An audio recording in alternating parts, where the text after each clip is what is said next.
Le goût métallique du plasma ionisé persistait dans l'air, un rappel sobre de la lutte acharnée qui venait de se dérouler.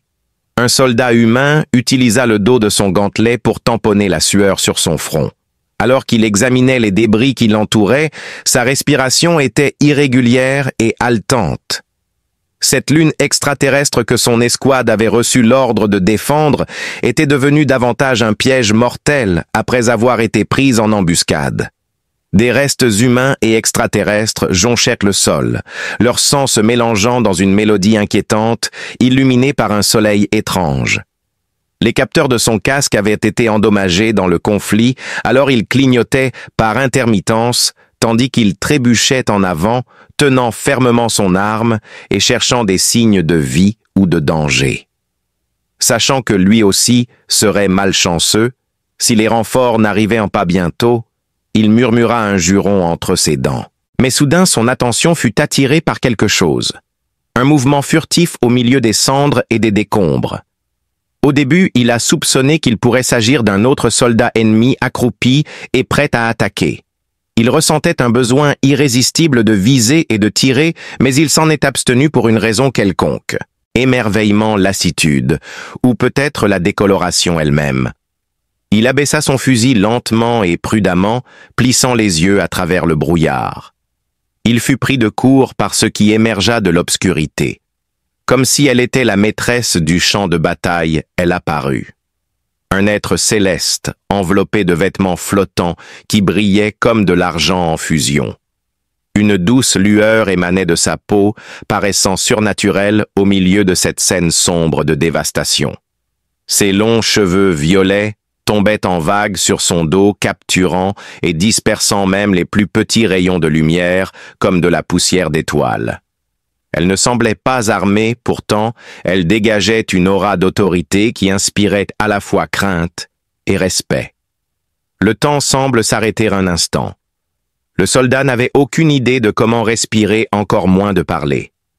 L'être qui se tenait devant lui réfutait toutes ses connaissances antérieures en biologie et en raisonnement. Avait-elle atterri d'une autre planète en tant que reine guerrière? Un être mythique devenu un dieu? Ou peut-être que c'est simplement une autre illusion causée par l'adrénaline et l'épuisement. Sa voix à la fois musicale et autoritaire brisa l'enchantement. « Vas-tu me tirer dessus ou juste me fixer ?» Il fut ramené brutalement à la réalité par la question, et il cligna des yeux plusieurs fois avant de répondre d'une voix rauque. Il déclara faiblement « pas de tir », puis il posa complètement son arme. « À moins que tu ne me fournisses une explication ?»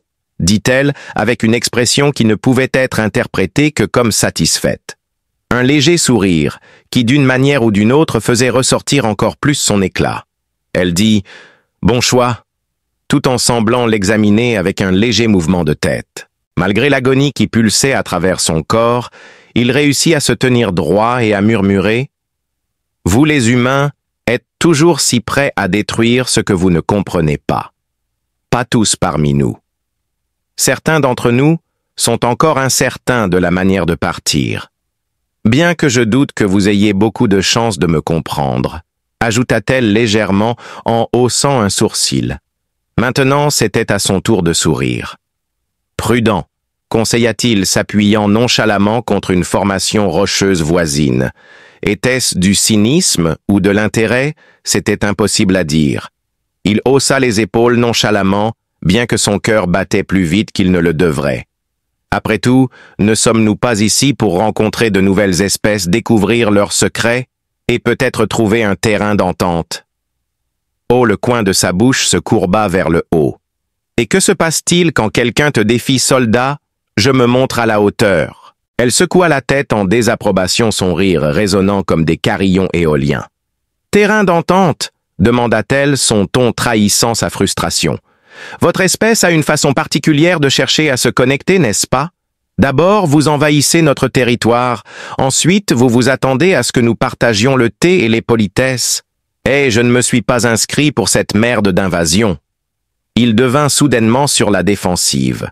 Son ton était celui de l'observation, pas de l'hostilité, mais les mots le frappèrent néanmoins comme un coup à l'estomac. La culpabilité monta en lui, mais il se força à la regarder dans les yeux quand même. Il est possible que j'ai eu de la chance. Il s'arrêta déconcerté par sa nouvelle confiance. Peut-être que tu me laisses vivre. Son regard se rétrécit, et il pensa apercevoir une lueur de surprise dans ses traits. Puis elle sourit lentement et délibérément à nouveau. Peut-être que oui. Leur relation changea, devenant moins hostile et plus chargée de quelque chose d'autre, quelque chose de silencieux. Mais avant qu'il ne puisse y réfléchir davantage, un grondement lointain fit trembler la terre. « Des renforts !» murmura-t-elle en jetant un coup d'œil vers l'horizon où des formes sombres commençaient à se matérialiser dans le ciel. « Les tiens, je suppose. Il semble que mon transport soit arrivé. » répondit-il d'un ton morne, son sens du devoir, le ramenant au conflit. Silencieusement, elle murmura « Alors je suppose que c'est un adieu. » Mais son expression était illisible. Pas nécessairement. Il fut pris de court par son soudain éclat de mots et il s'éclaircit la gorge maladroitement.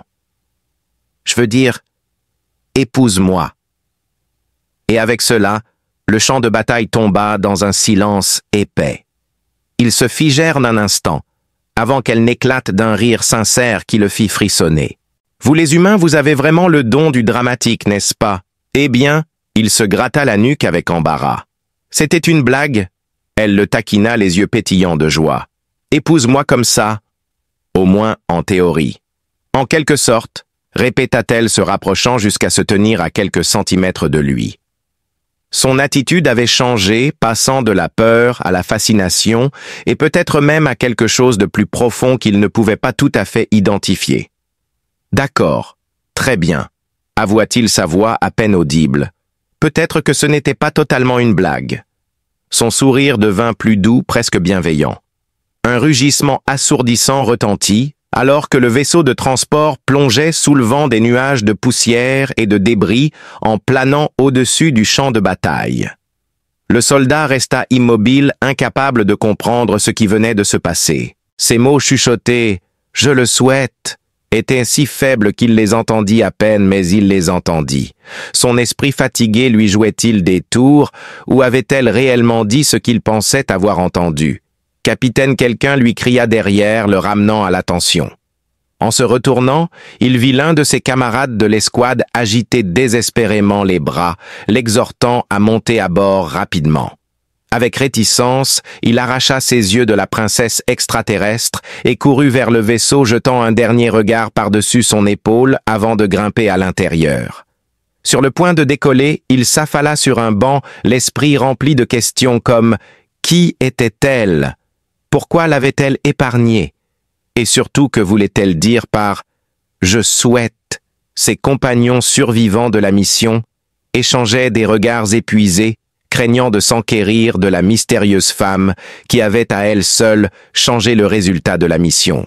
Ils ne pouvaient pas arrêter de penser à elle, non seulement à cause de sa beauté époustouflante, qui était évidente, mais aussi à cause de la connexion étrange qu'ils avaient à partager à ces moments-là, quelque chose au-delà de la simple attraction physique, alors qu'ils chuchotaient entre eux, essayant de déchiffrer si elle était une alliée, une adversaire, une amie ou une ennemie. D'autres regardaient devant eux, trop traumatisés par les événements de la journée pour s'en soucier. Un sentiment de quelque chose de plus fondamental, de plus primitif, comme deux pièces d'un puzzle perdu depuis longtemps qui se rejoignent après toutes ces années de recherche, les envahit alors que le vaisseau se précipite à travers l'espace, les ramenant à la base. Au moment où ils y arrivent, la plupart de l'équipage s'est évanoui d'épuisement, ne laissant qu'un petit groupe éveillé pour informer les officiers supérieurs qui, sans surprise, sont assaillis de questions. Comment avait-il réussi à échapper à l'embuscade? Quelles informations avait-il recueillies? Y avait-il des survivants dignes d'être interrogés? Il hésita, ne sachant pas comment décrire sa rencontre avec la princesse extraterrestre sans passer pour un fou. Il resta vague, mettant l'accent sur les détails tactiques plutôt que sur les dynamiques interpersonnelles, mais il sentait que personne ne croyait à son histoire. Pas entièrement. Cherchant du réconfort dans ses quartiers après le débriefing, il s'assit dans la pièce faiblement éclairée et revécut mentalement leur rencontre, analysant ses mots et ses gestes à la recherche de significations cachées.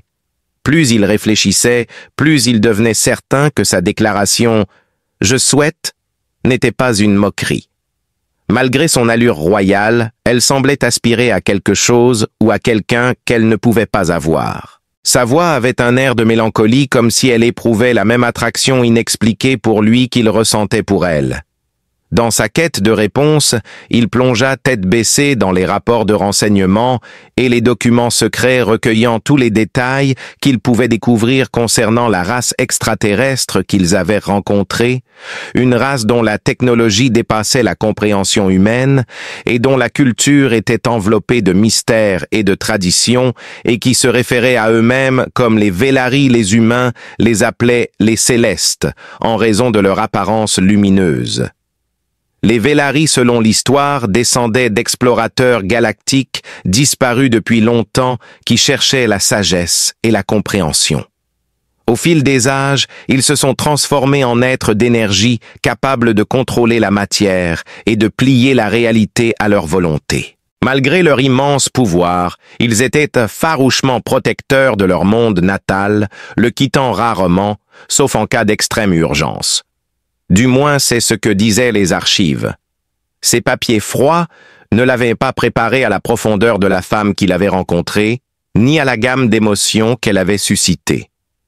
Les semaines passaient et il ne parvenait toujours pas à chasser son sourire de sa tête.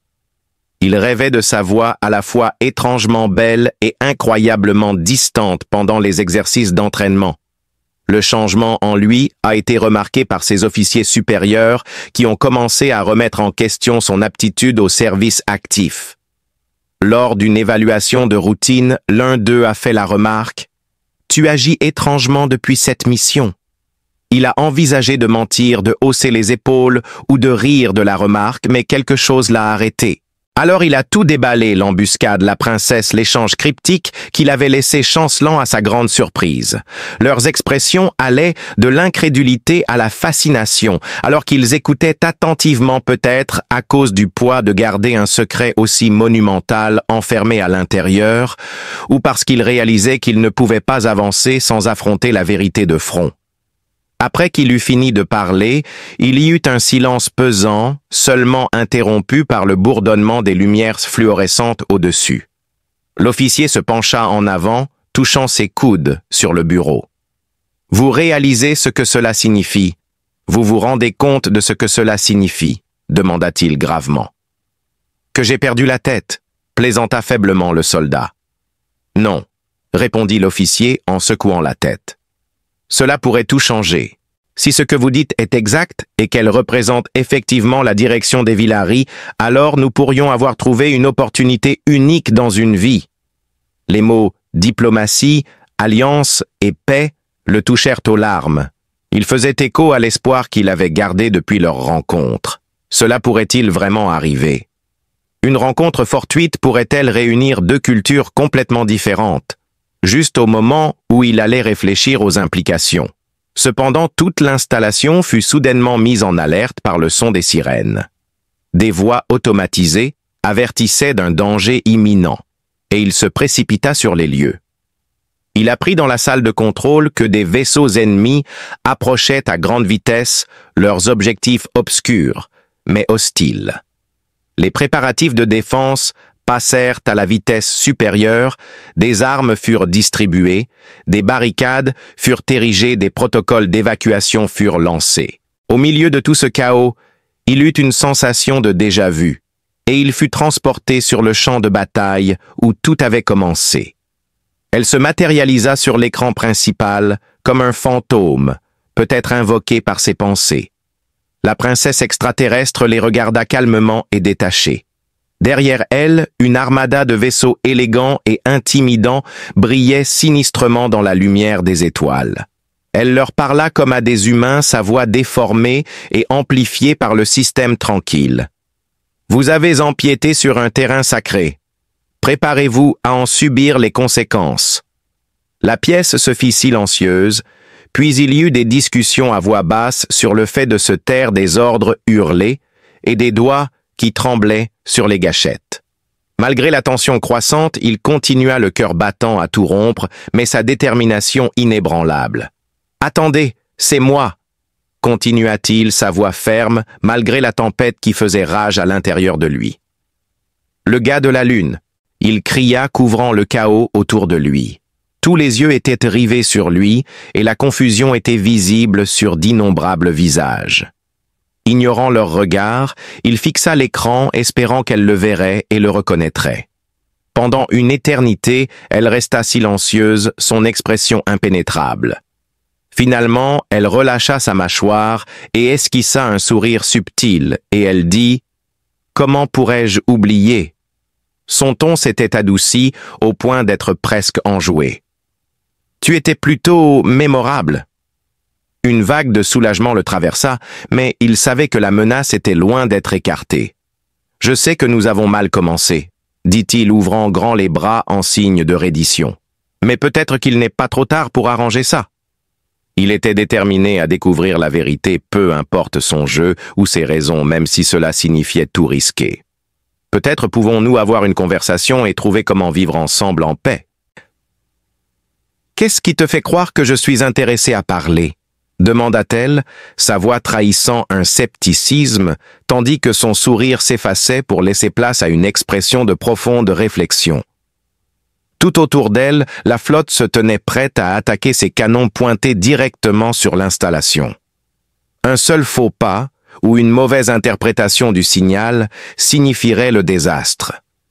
Demanda-t-elle, sa voix trahissant un certain scepticisme, tandis que son sourire s'effaçait pour laisser place à une expression de profonde réflexion.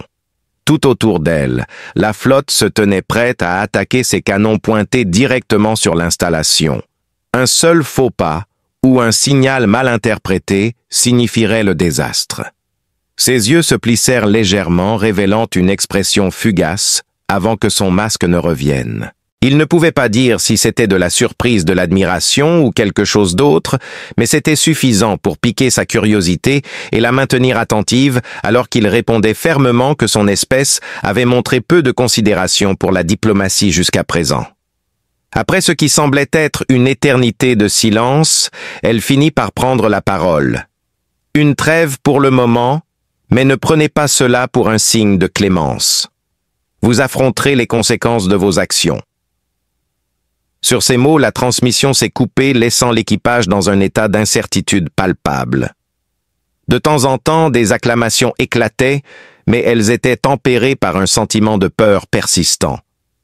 Son soulagement se transforma bientôt en détermination, et il jura de tirer le meilleur parti de cette opportunité, et peut-être au passage de découvrir la vérité sur la mystérieuse princesse qui avait conquis son cœur si c'était vraiment le début d'un fragile cessez-le-feu. Assise seule dans ses appartements, la princesse extraterrestre fixait l'affichage holographique de l'orbe bleu-vert de la Terre suspendu en l'air.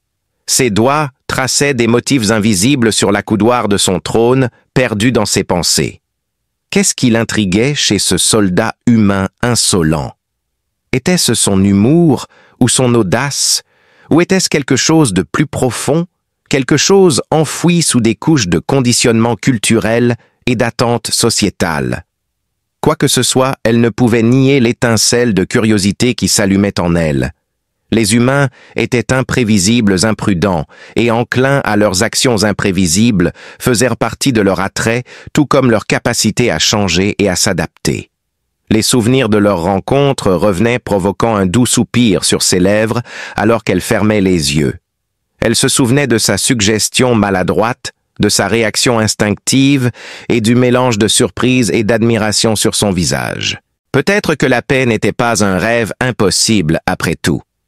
Alors que la trêve délicate entre l'humanité et les Velarii flottait dans l'air, le soldat fut soudainement propulsé dans un rôle inattendu, celui de diplomate.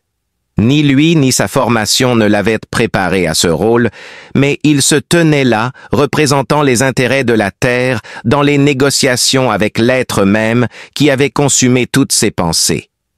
Une station spatiale neutre, orbitant autour d'une étoile mourante, dont la lueur cramoisie jetait une lumière étrange sur les débats, avait accepté d'accueillir la princesse extraterrestre qui se révélait maintenant être Silvara, héritière du trône Velari. Une longue table était flanquée de rangées de chaises métalliques élégantes où les représentants des deux côtés étaient assis rigidement, échangeant des regards méfiants. Silvara présidait avec une aura d'autorité tranquille, sa présence lumineuse captivant l'attention sans effort. La salle de réunion était grande et stérile, destinée à évoquer la neutralité, mais dégageant plutôt de la tension. Assis en face d'elle se trouvait le général Hargrave, un vétéran grisonnant réputé pour son approche pragmatique de la résolution des conflits. Il y avait aussi le capitaine Elias Drake, un soldat pris entre deux mondes incertain de son allégeance à l'un ou l'autre. Alors que les négociations commencèrent, les tensions montaient et chaque camp exposait ses griefs et ses exigences. L'humanité soutenait que leur présence sur la Lune était entièrement exploratoire, un malentendu plutôt qu'un acte agressif.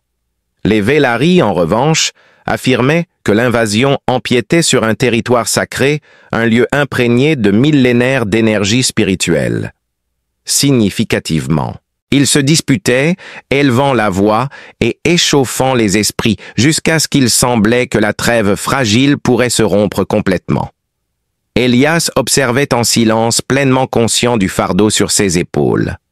Il n'avait pas anticipé de jouer un rôle aussi clé, mais le destin, ou peut-être Silvara elle-même, l'avait placé au centre de ce jeu d'échecs cosmique. De temps en temps, leurs regards se croisaient à travers la table. Au milieu de tout ce chaos, il y avait de brefs moments de connexion. À chaque fois, ils ressentaient une décharge d'électricité, un rappel du lien non dit qu'ils avaient. Cependant, juste au moment où l'espoir commençait à fleurir, quelque chose d'extraordinaire se produisit. Une explosion soudaine secoua la station, envoyant tout le monde courir pour se mettre à l'abri. Le bâtiment est entré en frénésie alors que des gardes armés faisaient irruption, hurlant des ordres et cherchant le danger. Au milieu de tout ce chaos, Elias s'est instinctivement approché de Silvara, la protégeant de son corps malgré ses protestations. « Que fais-tu » demanda-t-elle. Il répliqua, serrant fermement son arme, son ton, trahissant sa fureur réelle. « Tu ne me dois pas de protection, je ne laisserai rien t'arriver. » Grogna-t-elle, sa colère ne transparaissant pas dans sa voix. « Pas tant que je respire encore. » Juste au moment où elle allait continuer à argumenter, une autre explosion secoua la station, faisant tomber une section du plafond. Des débris tombèrent en pluie, les forçant à se retirer plus profondément dans l'installation. Ils continuèrent à chercher des réponses, en se frayant un chemin à travers le labyrinthe et les couloirs esquivant les démolitions qui tombaient. Des cris résonnaient dans les couloirs sombres, certains humains et d'autres Velari. Alors que la peur se répandait rapidement, Elias en déduisit ce qui s'était passé. La station avait été sabotée par un groupe soit des membres renégats de l'humanité, soit un groupe de dissidents Velari qui avaient l'intention de contrecarrer les pourparlers de paix avant qu'ils ne prennent de l'élan. Qui que ce soit, ils avaient manifestement sous-estimé la ténacité des individus impliqués. Alors qu'ils se cachaient derrière une cloison épuisée, Silvara demanda « Qui en profite ?»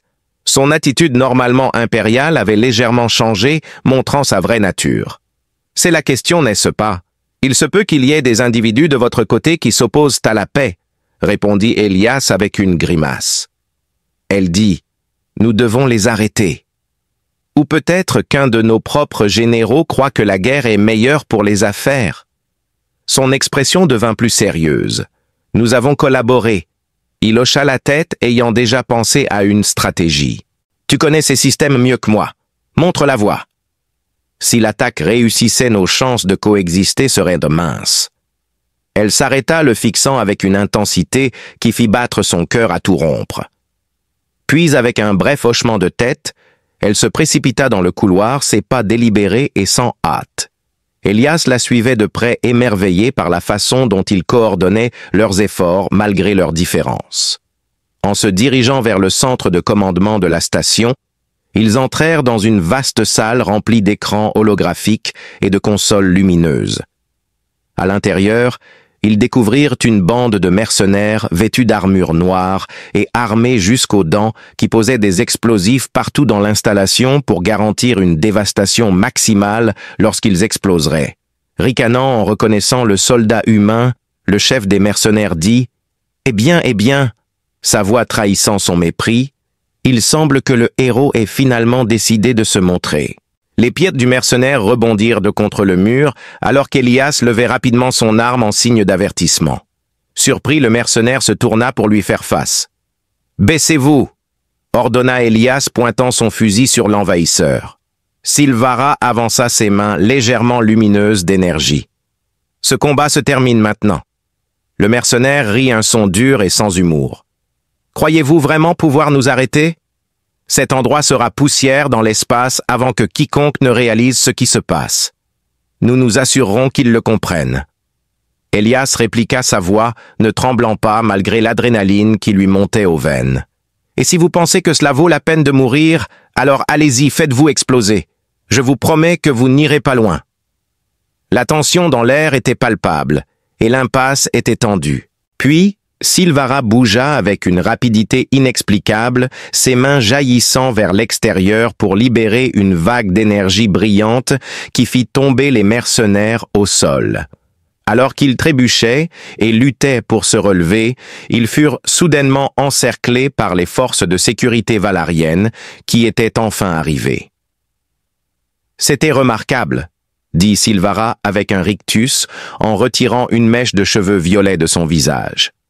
Je vous avais prévenu que je n'étais pas sans défense. Maintenant que le danger immédiat est passé, Elias peut se tourner vers elle avec un geste de réconfort. Il ne pouvait s'empêcher d'admettre avec un sourire que tu avais démontré son erreur. Je vois maintenant que mes doutes étaient injustifiés. Mais un grondement profond et des lumières rouges clignotantes résonnèrent dans la station avant qu'elle ne puisse répondre. Les mercenaires ont dû déclencher une sorte de sécurité puisqu'ils ont lancé le compte à rebours vers leur propre disparition. Silvara attrapa le bras d'Elias et le tira vers la porte en hurlant « Nous devons évacuer !» La station gémissait sous le poids d'un effondrement imminent et il se précipitait à travers les couloirs en criant « Maintenant !» Alors que les alarmes retentissaient, une énorme explosion a déchiré le bâtiment, les faisant tomber à terre alors qu'ils approchaient du quai d'amarrage. Le monde tournoyait autour d'Elias alors qu'il s'écrasait si fort que la douleur lui traversait les côtes. Alors que sa vision revenait, il aperçut Silvara agenouillée à côté de lui, son expression trahissant sa profonde inquiétude. Il se leva et murmura « Es-tu blessé ?» avant d'ajouter « Je vais survivre ». Et il grimaça. Dans leur hâte d'échapper à la catastrophe imminente, les survivants se précipitaient vers les capsules de sauvetage tout autour d'eux. Sans hésiter, Elias tira Silvara vers une capsule vide à proximité celle-là la trappe et regarda la station s'effondrer dans une explosion spectaculaire de flammes et de débris. À l'exception du faible bourdonnement des moteurs des capsules, l'air était mortellement silencieux alors qu'ils s'éloignaient des débris. Tous deux furent pris de court par ce brusque revirement de situation et restèrent silencieux pendant un moment. Alors que Silvara secouait la tête et riait doucement, Elias rompit finalement le silence. « Alors on dirait qu'on a sauvé la galaxie aujourd'hui, hein ?» Se penchant en arrière contre le siège, il sourit et dit « Ne te laisse pas monter à la tête. » C'était fait trop tard. Il eut cependant une pensée qui le ramena à la réalité alors que l'adrénaline retombait et que la situation lui apparaissait dans toute sa réalité. Au mieux, son triomphe était éphémère. Les cerveaux derrière l'attaque tenteraient certainement à nouveau déterminés à empêcher la paix à tout prix. Pire encore, la confiance qui avait été si délicatement établie entre les Valaris et les humains était encore dans un état précaire. Quelque chose d'espérant s'alluma néanmoins en lui lorsqu'il regarda Silvara assise sereinement à côté de lui. Il était convaincu d'une chose, quelles que soient les difficultés qui restaient à venir ou les rebondissements inattendus que le destin lui réservait. Il ne les affronterait pas seul. Mais le grand rebondissement était encore à venir, et il allait changer toute sa vision du monde, sa compréhension de l'amour du cosmos et de lui-même, d'une manière qu'il n'aurait jamais pu imaginer. Elias et Silvara se retrouvèrent au milieu d'une tempête de surveillance publique et de manœuvres politiques dans les jours qui suivirent leur évasion de la station spatiale fatale. Des disputes de la jubilation et de la fureur s'ensuivirent, alors que la nouvelle de leur alliance se répandit rapidement à travers les royaumes humains et valariens. Il y en avait beaucoup qui voyaient leurs actions comme un pas dans la bonne direction, vers la collaboration interespèces, et il y en avait beaucoup qui les voyaient comme une menace pour la tradition et la frontière entre deux cultures très différentes. Elias trouvait le changement quelque peu abrupt. En un clin d'œil, il est passé d'un soldat obscur à un symbole unificateur, une figure de proue dont chaque action était suivie par les organisations de presse à travers l'univers. Ces journées étaient remplies d'interviews, de conférences de presse et de sommets diplomatiques, et il n'avait presque pas le temps de se détendre ou de réfléchir. Une chose, cependant, restait la même tout au long.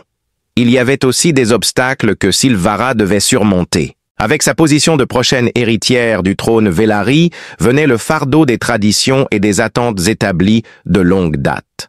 Beaucoup de son peuple se méfiait de son choix de coopérer si étroitement avec un humain, croyant qu'elle trahissait leurs principes fondamentaux dans la poursuite d'une trêve temporaire. Pourtant, Silvara restait inébranlable, ferme dans sa détermination. Avec la galaxie devenant de plus en plus interdépendante, elle voyait la coexistence comme plus qu'un simple objectif souhaitable. C'était une nécessité de survie. Non seulement ils se rapprochaient au fil du temps, mais ils renforçaient également leurs liens en passant des moments privés ensemble, loin des regards indiscrets. Qu'ils contemplent les étoiles ou discutent de tactiques sur des cartes holographiques, ils ont trouvé un lien profond qui transcendait les différences de culture et d'espèces. Parfois c'était difficile.